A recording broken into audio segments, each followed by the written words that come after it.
Hi, ಎಲ್ಲರಿಗೂ ನಮಸ್ಕಾರ.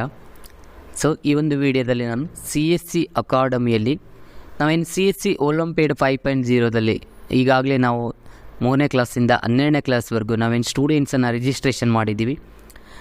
ಈ ಸ್ಟೂಡೆಂಟನ್ನು ರಿಜಿಸ್ಟ್ರೇಷನ್ ಮಾಡಿ ಆದಮೇಲೆ ನಾವೇನು ಮಾಡಬೇಕಂತ ಆಲ್ರೆಡಿ ಎಲ್ಲರಿಗೂ ಗೊತ್ತಿದೆ. ಮಾಕ್ ಟೆಸ್ಟನ್ನು ಮಾಡೋದಿರುತ್ತೆ. 5 ಮಾಕ್ ಟೆಸ್ಟ್ ಅಟೆಂಡ್ ಮಾಡಬೇಕು. 5 ಮಾಕ್ ಟೆಸ್ಟ್ ಅಟೆಂಡ್ ಮಾಡಿದ ಮೇಲೆ ಎಕ್ಸಾಮನ್ನು ಕಂಡಕ್ಟ್ ಮಾಡಬೇಕಾಗಿರುತ್ತೆ ಫೈನಲ್ ಆಗಿ. ಅದಕ್ಕಿಂತ ಮುಂಚೆ ನಾವೀಗ ಆ ಮಾಕ್ ಟೆಸ್ಟನ್ನು ಅಟೆಂಡ್ ಮಾಡಬೇಕಂದ್ರೆ ಅವರು ಪ್ರಿಪೇರ್ ಆಗಬೇಕು. ನಾನಿವಾಗ ಒಂದು class students, for example 12th standard ಸ್ಟೂಡೆಂಟ್ಸನ್ನು ನಾನು ಯಾವುದೋ ಒಂದು ಸಬ್ಜೆಕ್ಟ್ಸನ್ನು ರಿಲೇಟೆಡ್ ಆಗಿ ಅವರನ್ನು ನೋಂದಣಿ ಮಾಡಿರ್ತೇನೆ ರಿಜಿಸ್ಟ್ರೇಷನ್. ರಿಜಿಸ್ಟ್ರೇಷನ್ ಮಾಡಿದ ಮೇಲೆ ಅವರಿಗೆ ಒಂದು 5 ಮಾಕ್ ಟೆಸ್ಟ್ ಇರುತ್ತೆ. 5 ಮಾಕ್ ಟೆಸ್ಟನ್ನು ಅಟೆಂಡ್ ಮಾಡಬೇಕಂದ್ರೆ ಅವರು ಕನಿಷ್ಠ ಮಿನಿಮಮ್ ಅದರ ಬಗ್ಗೆ ಸಬ್ಜೆಕ್ಟ್ಸ್ ಬಗ್ಗೆ ತಿಳಿದಿರಬೇಕು. ಫಾರ್ ಎಕ್ಸಾಂಪಲ್ ಯಾವುದೇ ಒಂದು ಎಕ್ಸಾಮ್ಗೆ ಹೋಗ್ತೀವಿ ಅಂದರೆ ಆ ಸಬ್ಜೆಕ್ಟ್ಸ್ ಯಾವೆಲ್ಲ ಸಿಲೆಬಸ್ ಬರುತ್ತೆ, ಏನು ಪ್ರಿಪೇರ್ ಆಗಬೇಕು, ಸ್ಯಾಂಪಲ್ ಪೇಪರ್ಸ್ ಯಾವ ಥರ ಇರುತ್ತೆ ಅನ್ನೋದನ್ನು ನಾನು ಈ ಒಂದು ವಿಡಿಯೋದಲ್ಲಿ ತಿಳಿಸ್ಕೊಡ್ತೇನೆ. ಮೇನಾಗಿ ನೀವು ಈ ಹಿಂದೆ CSC ಒಲಿಂಪಿಯಾಡ್ ಅಕಾಡೆಮಿಗೆ ರಿಜಿಸ್ಟ್ರೇಷನ್ ಆಗೋದು ಗೊತ್ತಿಲ್ಲ ಅಂದರೆ ಅದರ ಬಗ್ಗೆ ವಿಡಿಯೋ ಇದೆ. ಮಾಕ್ ಟೆಸ್ಟ್ ಯಾವ ಥರ ಅಟೆಂಡ್ ಮಾಡಬೇಕು ಅನ್ನೋದು ಕೂಡ ಈ ವಿಡಿಯೋ ಇದೆ.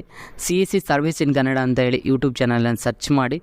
ಸರ್ಚ್ ಮಾಡಿದರೆ ನಿಮಗೆ ಇಲ್ಲಿ ಅದರ ಲಿಂಕ್ ಕೂಡ ಇಲ್ಲಿ ಮೇಲ್ ಕಾಣ್ತಿರೋದಂತ ಮೇಲೆ ಒಂದು ನೋಟಿಫಿಕೇಷನ್ ಬರ್ತಿದೆ, ಅದರ ಮೇಲೆ ಕ್ಲಿಕ್ ಮಾಡಿದರೂ ಕೂಡ ನೀವು ಆ ವಿಡಿಯೋಗೆ ಹೋಗ್ಬೋದು. ಅದರ ಲಿಂಕನ್ನು ಕೂಡ ನಾನು ಕಮೆಂಟ್ ಸೆಕ್ಷನಲ್ಲಿ ಹಾಕಿರ್ತೇನೆ, ಇಲ್ಲ ಡಿಸ್ಕ್ರಿಪ್ಷನ್ ಬಾಕ್ಸಲ್ಲಿದೆ. ನೀವಿನ್ನೂ ನಮ್ಮ ಚಾನಲ್ಗೆ ಸಬ್ಸ್ಕ್ರೈಬ್ ಆಗಿಲ್ಲ ಅಂದರೆ ಸಬ್ಸ್ಕ್ರೈಬ್ ಆಗಿ, ಪಕ್ಕದಲ್ಲಿರುವ ಜಾಯಿನ್ ಬಟನ್. ನೋಡಿ, ನಮ್ಮ ಚಾನಲ್ಗೆ ಒಂದು ಜಾಯಿನ್ ಬಟನ್ ಬಂದಿದೆ. ಈ ಜಾಯಿನ್ ಬಟನ್ನಿಂದ ನಿಮಗೆ ಈ ಚಾನಲ್ನ ಮೆಂಬರ್ ಆಗ್ಬೋದು. ಮೊದಲನೇದಾಗಿ ಡೈಮಂಡ್ ಅಂತೇಳಿ 59 ರುಪೀಸ್ಗಿದೆ, ಗೋಲ್ಡ್ ಅಂತೇಳಿ 119 ರುಪೀಸ್ಗಿದೆ 119ಗೆ. ಸಿಲಿವರ್ ಬಟನ್ ಇದೆ. ಸಿಲಿವರ್ ಕೂಡ 159ಗಿದೆ. ಜಾಯಿನ್ ಆಗ್ಬೋದು. ಇದರಿಂದ ಏನೆಲ್ಲ ನಿಮಗೆ ಆಫರ್ಸ್ ಇರ್ಬೋದು ಅಂದರೆ, ನೀವು ನಮಗೆ ಕಮೆಂಟ್ ಸೆಕ್ಷನಲ್ಲಿ ಕಮೆಂಟ್ ಮಾಡಿದರೆ ನೀವು ಸ್ಟಾರ್ಸ್ ಪರ್ಕ್ಸ್ ಬರುತ್ತೆ, ಅದನ್ನು ನೀವು ಯೂಸ್ ಮಾಡ್ಕೋಬೋದು. ಹಾಗೆ ನೀವು ಒಂದು ಸ್ಪೆಷಲ್ ಥ್ಯಾಂಕ್ಸ್ ಕೂಡ ಕೊಡ್ಬೋದು. ಇದು ಜಾಯಿನ್ ಬಟನ್ನ ನಮಗೆ ಒಂದು ಸಪೋರ್ಟ್ ಕೊಟ್ಟ ಹಾಗೆ. ಯಾರೆಲ್ಲ ಇಂಟ್ರೆಸ್ಟ್ ಇದ್ದರೆ ಜಾಯಿನ್ ಆಗ್ಬೋದು. ಬನ್ನಿ ವಿಡಿಯೋನ ಶುರು ಮಾಡೋಣ. ಮೇನಾಗಿ CSC ಲಾಗಿನ್ ಆಗಿ ಇಲ್ಲಿ CSC ಒಲಿಂಪಿಯಾಡ್ ಅಂತ ಸರ್ಚ್ ಮಾಡಿ CSC ಎಜುಕೇಷನ್ ಒಲಿಂಪಿಯಾಡಲ್ಲಿ ಎಜುಕೇಷನ್ ಇದೆಯಲ್ಲ, ಎಜುಕೇಷನ್ ಮೇಲೆ ಕ್ಲಿಕ್ ಮಾಡಿಕೊಂಡ್ರೆ ನಿಮಗೆ ಈ ಥರ ಇಂಟರ್ಫೇಸ್ ಬರುತ್ತೆ. ಎಲ್ಲರಿಗೂ ಗೊತ್ತಿದೆ ಇದು. ನೋಡಿ, ಇಲ್ಲಿ ಮೊದಲನೇದಾಗಿ ನಾನು ಇನ್ನೊಮ್ಮೆ ಹೇಳ್ತಾ ಇದ್ದೀನಿ, CSC ಅಂತ ಮೊದಲನೇದಾಗಿ ಇನ್ನೊಮ್ಮೆ ತಿಳ್ಕೊಂಡು ಬರೋಣ. ಅಬೌಟ್ CSCಗೆ ಹೋಗಿ ಇಲ್ಲಿ ನೋಡಿ, CSC academy is an educational organization ಅಂತ ಇದೆ. CSC academy is an educational organization popularizing academic competition and assisting development of competitive spirit among school children.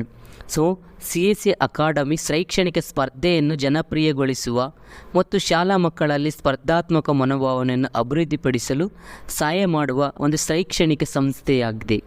ಏನು ಹೇಳ್ತಾ ಇದ್ದಾರೆ? CSC academy is an educational organization popularizing academic competition. CSC academy ಅನ್ನೋದು ಶೈಕ್ಷಣಿಕ ಸ್ಪರ್ಧೆಯನ್ನು ಜನಪ್ರಿಯಗೊಳಿಸುವ ಮತ್ತು ಶಾಲಾ ಮಕ್ಕಳಲ್ಲಿ ಸ್ಪರ್ಧಾತ್ಮಕ ಮನೋಭಾವನೆಯನ್ನು ಅಭಿವೃದ್ಧಿಪಡಿಸಲು ಸಹಾಯ ಮಾಡುವ ಒಂದು ಶೈಕ್ಷಣಿಕ ಸಂಸ್ಥೆಯಾಗಿದೆ ಅಂತ ಹೇಳ್ತಿದ್ದಾರೆ. CSC academy promotes education, digital literacy, digital financial literacy certifications, explore potential and develops competitive spirit among the school childrens. ಏನು ಹೇಳ್ತಿದ್ದಾರೆ? CSC academy promotes education, digital literacy, digital financial literacy certification, explore potential and develops competitive spirit among the school childrens ಅಂತ ಹೇಳ್ತಿದ್ದಾರೆ. ಏನಂದರೆ CSC academy ಶಿಕ್ಷಣ, digital ಸಾಕ್ಷರತೆ, digital ಆರ್ಥಿಕ ಸಾಕ್ಷರತೆ ಪ್ರಮಾಣೀಕರಣಗಳನ್ನು ಉತ್ತೇಜಿಸುತ್ತದೆ ಮತ್ತು ಸಾಮರ್ಥ್ಯವನ್ನು ಅನ್ವಯಿಸುತ್ತದೆ. ವಿದ್ಯಾರ್ಥಿಗಳ ಸಾಮರ್ಥ್ಯವನ್ನು ಅನ್ವಯಿಸುತ್ತದೆ ಮತ್ತು ಶಾಲಾ ಮಕ್ಕಳಲ್ಲಿ ಸ್ಪರ್ಧಾತ್ಮಕ ಮನೋಭಾವನೆಯನ್ನು ಬೆಳೆಸುತ್ತದೆ ಅಂತ ಹೇಳ್ತಿದ್ದಾರೆ. ನೋಡಿ, ನೆಕ್ಸ್ಟ್ ಏನು ಹೇಳಿದ್ದಾರೆ? CSC academy aims to assist students in widening their academic horizon behind school books and prepares to excel in today's highly competitive environment. ನೋಡಿ, CSC ಅಕಾಡೆಮಿಯು ಶಾಲಾ ಪುಸ್ತಕಗಳನ್ನು ಮೀರಿ ತಮ್ಮ ಶೈಕ್ಷಣಿಕ ಹಾರಿಜನನ್ನು ವಿಸ್ತರಿಸಲು ಮತ್ತು ಇಂದಿನ ಹೆಚ್ಚು ಸ್ಪರ್ಧಾತ್ಮಕ ವಾತಾವರಣದಲ್ಲಿ ಉತ್ತಮ ಸಾಧನೆ ಮಾಡಲು ವಿದ್ಯಾರ್ಥಿಗಳಿಗೆ ಸಹಾಯ ಮಾಡುವ ಗುರಿಯನ್ನು ಹೊಂದಿದೆ ಅಂತ ಹೇಳ್ತಿದ್ದಾರೆ. ನೋಡಿ ನೆಕ್ಸ್ಟ್ ಏನು ಹೇಳಿದ್ದಾರೆ, CSE academy olympiads do not lead directly to any career benefits. Rather, they provide stimulus to begin a career and to undertake a lifelong journey into their realms of exciting intellectual challenges. ನೋಡಿ, CSE academy ಒಲಿಂಪಿಯಾಡ್ಗಳಿಗೆ ಯಾವುದೇ ವೃತ್ತಿ ಪ್ರಯೋಜನಗಳಿಗೆ ನೇರವಾಗಿ ಕಾರಣವಾಗುವುದಿಲ್ಲ ಅಂತ ಹೇಳ್ತಿದ್ದಾರೆ. CSE academy olympiads do not lead directly to any career benefits. ಯಾವುದೇ ವೃತ್ತಿ ಪ್ರಯೋಜನಗಳಿಗೆ ನೇರವಾಗಿ ಕಾರಣವಾಗಿರುವುದಿಲ್ಲ ಅಂತ ಹೇಳ್ತಿದ್ದಾರೆ. ರ್ಯಾದರ್ ಬದಲಿಗೆ they provides a stimulus to begin career. ಅವರು ವೃತ್ತಿ ಜೀವನವನ್ನು ಪ್ರಾರಂಭಿಸಲು ಮತ್ತು ಉತ್ತೇಜಕ ಬೌದ್ಧಿಕ ಸವಾಲುಗಳು ಕ್ಷೇತ್ರಗಳಲ್ಲಿ ಜೀವಮಾನದ ಪ್ರಯಾಣವನ್ನು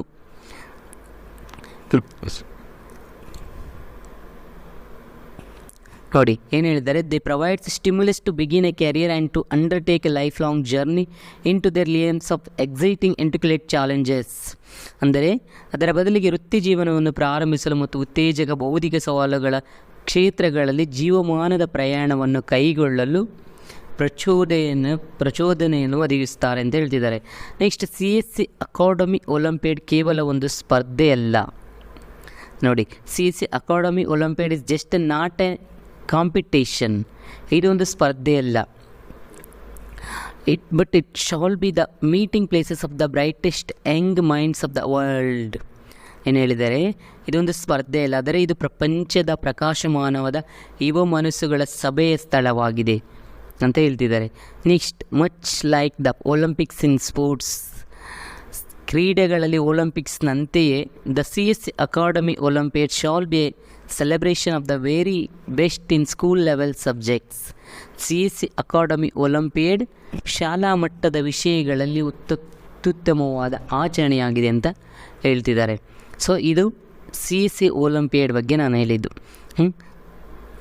ಸ್ಪಷ್ಟವಾಗಿದೆ. ಇದೊಂದು ಎಜುಕೇಷ್ನಲ್ ಪ್ಲಾಟ್ಫಾರ್ಮ್. ಈಗ ಹೇಗೆ ನಾವು ಒಲಿಂಪಿಕ್ಸ್ ಏನು ಸ್ಪೋರ್ಟ್ಸಲ್ಲಿ ಹೇಗಿದೆ ಅದೇ ಥರ ಇದೊಂದು ಒಂದು ಎಜುಕೇಷ್ನಲ್ ಪರ್ಪಸಲ್ಲಿ ಇದೊಂದು ಸ್ಪರ್ಧಾತ್ಮಕ ಕಾಂಪಿಟೇಷನ್ಸ್.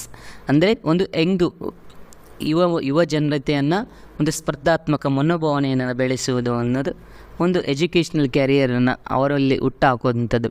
ಸೊ ನಾನು ಇವಾಗ ಮೇಯ್ನಾಗಿ ವಿಷಯಕ್ಕೆ ಬರ್ತೇನೆ. ಏನು ಅಂದರೆ ಸಬ್ಜೆಕ್ಟ್ಸ್ ವೈಸ್ ಯಾವೆಲ್ಲ ಈಗ ಸಬ್ಜೆಕ್ಟ್ಸ್ ಏನು ಸಿಲೆಬಸ್ ಇರುತ್ತೆ, ಎಲ್ಲಿ ಸಿಗುತ್ತೆ ನಮಗೆ ಅನ್ನೋದು ನೋಡಿ. ಡ್ಯಾಶ್ ಬೋರ್ಡಲ್ಲೇ ನಿಮಗಿದೆ ಆಲ್ ಎಕ್ಸಾಮ್ಸ್ ಅಂತಿದೆ, ಇಲ್ಲಿ ಸಿಲೆಬಸ್ ಆ್ಯಂಡ್ ಸ್ಯಾಂಪಲ್ ಪೇಪರ್ಸ್ ಅಂತ ಇದೆ. ಸೊ ಇದ್ರ ಮೇಲೆ ಕ್ಲಿಕ್ ಮಾಡಿಕೊಂಡ್ರೆ ನಿಮಗೆ ಈ ಥರ ಓಪನ್ ಆಗಿದೆ.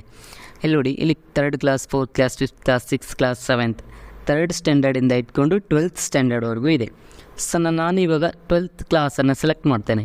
ಸೊ 12th ಕ್ಲಾಸಲ್ಲಿ ನನಗೆ ಯಾವ ಸಬ್ಜೆಕ್ಟ್ಸ್ ಇಲ್ಲಿ ಇರತಕ್ಕಂಥ ಸಬ್ಜೆಕ್ಟ್ಸಲ್ಲಿ ನಾನು ಇವಾಗ ಬಯಾಲಜಿ ಸಬ್ಜೆಕ್ಟ್ಸನ್ನು ಸೆಲೆಕ್ಟ್ ಮಾಡ್ಕೋತೀನಿ. ಸೊ ಬಯಾಲಜಿ ಬೇಡ ಅಂದ್ಕೊಂಡ್ರೆ ಮ್ಯಾಥ್ಸನ್ನು ಸೆಲೆಕ್ಟ್ ಮಾಡಿ.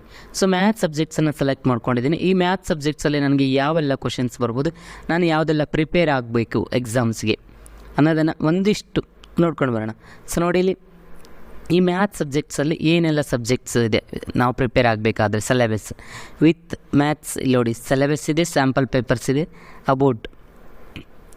ಇಲ್ಲಿ ನಾನು ಸಿಲೆಬಸ್ ಮೇಲೆ ಕ್ಲಿಕ್ ಮಾಡ್ಕೋತೇನೆ. ಸೊ ಮ್ಯಾಥ್ಸಲ್ಲಿ ಅಬೌಟನ್ನು ನೋಡ್ಕೊಳ್ಳಿ, ಓದ್ಕೊಳ್ಳಿ ಬೇಕಿದ್ದರೆ. ಸೊ ನಾನು ಇವಾಗ ಸಿಲೆಬಸ್ ಮತ್ತು ಸ್ಯಾಂಪಲ್ ಪೇಪರ್ಸ್ ಬಗ್ಗೆ ಮಾತ್ರ ಹೇಳ್ತೇನೆ. ಇಲ್ಲಿ ನೋಡಿ, ಮ್ಯಾಥ್ಸಲ್ಲಿ ರಿಲೇಷನ್ಸ್ ಆ್ಯಂಡ್ ಫಂಕ್ಷನ್ಸ್ ಬಗ್ಗೆ ಇರುತ್ತೆ ಕ್ವಶನ್ಸ್.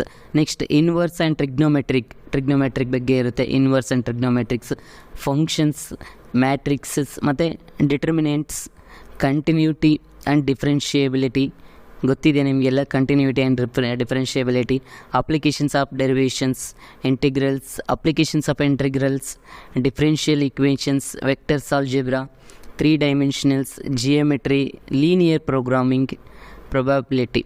ಸೊ ಪ್ರೊಬಬಿಲಿಟಿ ಕಂಪಲ್ಸರಿಯಾಗಿರುತ್ತೆ. ಟ್ರಿಗ್ನೋಮೆಟ್ರಿಕ್ ಫಂಕ್ಷನ್ಸ್ ಇರುತ್ತೆ.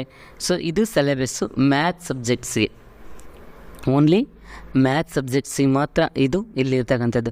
ನಾನು ಇವಾಗ ಫಿಸಿಕ್ಸ್ ಸೆಲೆಕ್ಟ್ ಮಾಡ್ಕೊಂಡಿದ್ದೆ, ಅಂದರೆ ಫಿಸಿಕ್ಸ್ ಸಿಲೆಬಸ್ ಕೂಡ ಇಲ್ಲಿರುತ್ತೆ.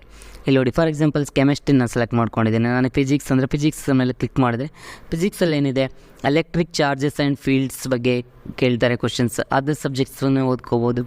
Next electrostatics, potentials and capacitance, current electricity, moving charges ಬಗ್ಗೆ ಕೇಳ್ಬೋದು, ಕರೆಂಟ್ ಎಲೆಕ್ಟ್ರಿಸಿಟಿ ಬಗ್ಗೆ ಕೇಳ್ಬೋದು. ನೆಕ್ಸ್ಟು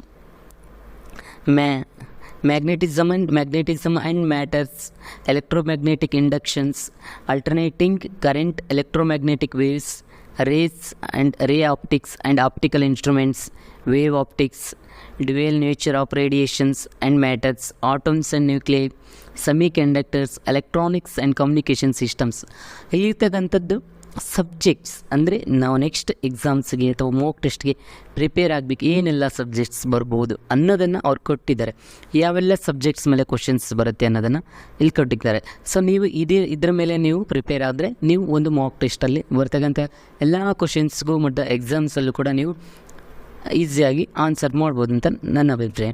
ಸೊ ಇದು ಇಲ್ಲಿರ್ತಕ್ಕಂಥದ್ದೆಲ್ಲ ಸಬ್ಜೆಕ್ಟ್ಸ್ ಇದೆ. ಆ ಸಬ್ಜೆಕ್ಟ್ಸ್ ನಿಮಗೆ ಯಾವುದೆಲ್ಲ ಇದೆ ಅದನ್ನು ಸೆಲೆಕ್ಟ್ ಮಾಡ್ಕೊತಾ ಹೋದರೆ ಆಯಿತು. ಅದರಲ್ಲಿ ಕೆಳಗಡೆ ನಿಮಗೆ ಸಿಲೆಬಸ್ ಸಿಗುತ್ತೆ. ಸೊ ಬಯಾಲಜಿ ಆದರೆ ಬಯಾಲಜಿಲಿ ನೋಡಿ, ಬಯಾಲಜಿಲಿ ಏನಿದೆ, reproduction in organism, sexual reproduction in flowering plants, women reproduction, reproductive health, principle of inheritance and variations, ಇನ್ನು next molecular basis of inheritance, evaluations, women health and diseases, next strategies and enhancement in food production, microwaves and human welfare, biotechnology, principles and processes, biotechnology and its applications, organisms and populations, ecosystems and biodiversity, conservations and environmental issues. So ಇದೆಲ್ಲ biology ಸಬ್ಜೆಕ್ಟ್ಸಲ್ಲಿ ಯಾವೆಲ್ಲ ಇದು syllabus. So biology ಸಬ್ಜೆಕ್ಟ್ಸಲ್ಲಿ ಈ syllabus ಮೇಲೆ ನಿಮಗೆ questions ಬರುತ್ತೆ. So ಇದು syllabus ನೀವು select ಮಾಡ್ತಕ್ಕಂಥ ಕ್ಲಾಸ್ಗೆ ಈ ಯಾವ ಸಬ್ಜೆಕ್ಟ್ಸ್ಗೆ ಏನೆಲ್ಲ ಸಬ್ಜೆಕ್ಟ್ಸ್ ಇದು ಫಾರ್ ಎಕ್ಸಾಂಪಲ್ ಮ್ಯಾಥ್ಸ್ ಆದರೆ ಮ್ಯಾಥ್ಸಲ್ಲಿ ಏನು ಸಿಲೆಬಸ್ ಇದೆ ಅದು ಕೊಟ್ಟಿದ್ದಾರೆ. ಫಿಸಿಕ್ಸ್ ಆದರೆ ಫಿಸಿಕ್ಸಲ್ಲಿ ಏನು ಸಿಲೆಬಸ್ ಮೇಲೆ ಕ್ವಶನ್ಸ್ ಕೇಳ್ತಾರೆ ಅದು ಕೊಟ್ಟಿದ್ದಾರೆ. ಸೊ ನಾನಿವಾಗ ಸಬ್ಜೆಕ್ಟ್ಸ್ ಬಗ್ಗೆ ಹೇಳಿದೆ, ಅಂದರೆ ಸಿಲೆಬಸ್ ಬಗ್ಗೆ ಹೇಳಿದೆ. ಸೊ ನಾನಿವಾಗ ಸ್ಯಾಂಪಲ್ ಪೇಪರ್ಸ್ ಮೇಲೆ ಕ್ಲಿಕ್ ಮಾಡ್ತೇನೆ. ಇಲ್ಲಿ ನೋಡಿ ಸ್ಯಾಂಪಲ್ ಪೇಪರ್ಸ್ ಅಂತ ಇದೆಯಲ್ಲ, ಇದ್ರ ಮೇಲೆ ಕ್ಲಿಕ್ ಮಾಡ್ಕೋಬೇಕು. ಸೊ ನಾನಿವಾಗ ಮ್ಯಾಥ್ಸ್ ಬೇಡ ಅಂತ ಇಟ್ಕೊಳ್ಳಿ, ನೀವು ಯಾವುದೋ ಒಂದು ಸಿಲೆಬಸ್ ತೊಗೊಂಡಿದ್ದೀರಾ ಅಂತ ಇಟ್ಕೊಳ್ಳಿ, ಬಯಾಲಜಿ ತೊಗೊಂಡಿದ್ದೀರಾ ಅಂತಲೇ ಇಟ್ಕೊಳ್ಳಿ. ಸೊ ಬಯಾಲಜಿ ಮೇಲೆ ಕ್ಲಿಕ್ ಮಾಡ್ಕೋಬೇಕು. ಮೇನ್ ಏನಿರುತ್ತೆ ಅಲ್ಲಿ ಸೇಮ್ ಕೊಟ್ಟಿದ್ದಾರೆ, ಇದೇ ಥರನೇ ಎಕ್ಸಾಮ್ಸ್ ಇರುತ್ತೆ. ಮಾಕ್ ಟೆಸ್ಟ್ ಆಗಿರ್ಬೋದು, mock instructions, this model question paper, this is a model question paper, ಇದು ಒಂದು ಮಾದರಿ ಪ್ರಶ್ನೆ ಪತ್ರಿಕೆ ಆಗಿರುತ್ತೆ. This is an online worksheet, ಇದೊಂದು ಆನ್ಲೈನ್ ವರ್ಕ್ಶೀಟ್ ಅಂದರೆ ನಿಮಗೆ ಜಸ್ಟ್ ಒಂದು ಆನ್ಲೈನಲ್ಲಿರ್ತಕ್ಕಂಥ ವರ್ಕ್ಶೀಟ್ ಇದು. ಸೊ ಈ ಬೇಸಿಸ್ ಮೇಲೆ ನೀವು ಪ್ರಿಪೇರ್ ಆಗಬೇಕಂತ ಹೇಳ್ತಿದ್ದಾರೆ. ಟೋಟಲ್ ಕ್ವಶನ್ಸ್ 30 ಕ್ವಶನ್ಸ್ ಇದೆ. Total times 60 minutes. 60 ಮಿನಿಟ್ಸಲ್ಲಿ 30 ಕ್ವಶನ್ಸನ್ನು ಅಟೆಂಡ್ ಮಾಡಬೇಕಂತ ಹೇಳ್ತಿದ್ದಾರೆ. ನೋಡಿ ಕ್ವಶನ್ಸ್ ಸ್ಯಾಂಪಲ್ ಪೇಪರ್ಸಲ್ಲಿ, the term clone cannot be applied to offspring the formed by sexual reproduction because, ಇದೊಂದು ಕ್ವಶನ್. ಇಲ್ಲಿ 4 ಆಪ್ಷನ್ಸ್ ಇರುತ್ತೆ, ABCD. ಸೊ ಈ ಥರ ಯಾವೆಲ್ಲ ಕ್ವಶನ್ಸ್ ಯಾವ ಥರ ಬರುತ್ತೆ ಸಬ್ಜೆಕ್ಟ್ಸ್ ವೈಸ್ ಅದನ್ನು ನೋಡ್ಕೋಬೋದು ನಾವಿಲ್ಲಿ. ಇಲ್ಲಿ ಒಂದು 6 ಕ್ವಶನ್ಸ್ ಕೊಟ್ಟಿದ್ದಾರೆ ನೋಡಿ. ಇದು ಸ್ಯಾಂಪಲ್ ಪೇಪರ್. ನೀವು ಈ ಪೇಪರನ್ನು ಇಟ್ಕೊಂಡು ನೀವು ಪ್ರಿಪೇರ್ ಆಗಬೇಕಂತ ನಾನು ಹೇಳ್ತಾ ಇರೋದು. ಕ್ವಶನ್ಸ್ ಯಾವ ಥರ ಬರಬಹುದು ಅನ್ನೋ ಒಂದು ಮೈಂಡ್ ಸೆಟ್, ಅಂದರೆ ಒಂದು ನಿಮಗೆ ಥಿಂಕಿಂಗ್ ಬರುತ್ತೆ. ಇದನ್ನು ನೋಡಿಕೊಂಡ್ರೆ ನಿಮಗೆ ಈ ಥರ ಕ್ವಶನ್ಸ್ ಕೇಳ್ಬೋದು ಅನ್ನೋದನ್ನು. ಸೊ ಇದಾಗಿತ್ತು ಇವತ್ತಿನ ಈ ಒಂದು ವಿಡಿಯೋದಲ್ಲಿ. ನಾನು ಸಿಲೆಬಸ್ಸು ಮತ್ತು ಸ್ಯಾಂಪಲ್ ಪೇಪರ್ಸ್ ಬಗ್ಗೆ ಹೇಳಿದ್ದೇನೆ. ಸೊ ಏನಿಲ್ಲ, ಮಾಕ್ ಟೆಸ್ಟನ್ನು ಮಾಕ್ ಟೆಸ್ಟ್ ಅಟೆಂಡ್ ಮಾಡೋದನ್ನು ಈಗಾಗಲೇ ಆಲ್ರೆಡಿ ನಾನು ವಿಡಿಯೋ ಕೂಡ ಮಾಡಿದ್ದೇನೆ. ಅದನ್ನು ಆ ಲಿಂಕ್ ಕೂಡ ಡಿಸ್ಕ್ರಿಪ್ಷನ್ ಬಾಕ್ಸಲ್ಲಿದೆ. ಸೊ ಹೋಗಿ ನೋಡ್ಕೋಬೋದು. ಈ ಒಂದು ಇನ್ನೂ ಯಾರೆಲ್ಲ ಚಾನಲ್ಗೆ ಸಬ್ಸ್ಕ್ರೈಬ್ ಆಗಿ ಪ್ಲೀಸ್ ಶೇರ್ ಮಾಡಿ. ಈ ವಿಡಿಯೋ ಇಷ್ಟ ಆಗಿದ್ದರೆ ದಯವಿಟ್ಟು ಕಮೆಂಟ್ ಬಾಕ್ಸಲ್ಲಿ ತಿಳಿಸಿ. ಸೊ ನಾನು ಹೇಳ್ತಿರೋದು ನಿಮಗೆಲ್ಲ ಅರ್ಥ ಆಗ್ತಿದೆ ಅನ್ನೋದು ನಮಗೂ ಒಂದು ಅಭಿಪ್ರಾಯ ಬರುತ್ತೆ. ಸೊ ಥ್ಯಾಂಕ್ ಯು ಎಲ್ಲರಿಗೂ.